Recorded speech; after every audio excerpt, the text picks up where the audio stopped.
Welcome back to another session of Study Day with AJ. We're still learning about contracts this time. A contract is a legally enforceable promise and may be either unilateral or bilateral. So raise your hand if you know what that means.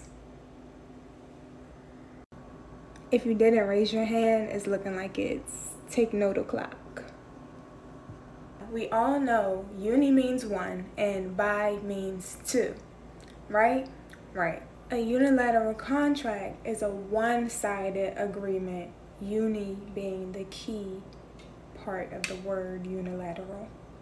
So, a unilateral contract is a one-sided agreement where one party makes a promise to entice the second party to do something.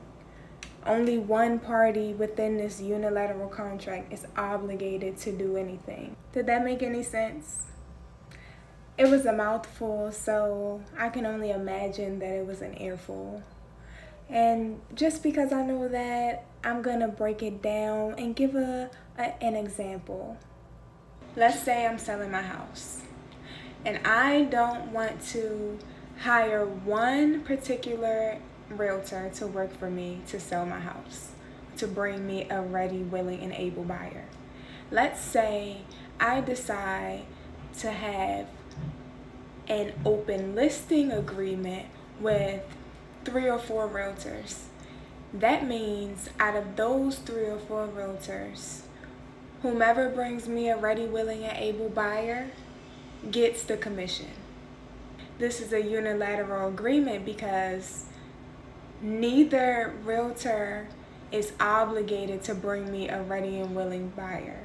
Whoever does gets the payment. I am obligated to pay whoever brings me the buyer. Does that make more sense? Now, in a bilateral contract, both parties promise to do something.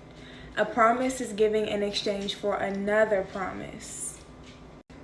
Most sales contracts and listing agreements are considered bilateral because one party has to do something and another party has to do something in return.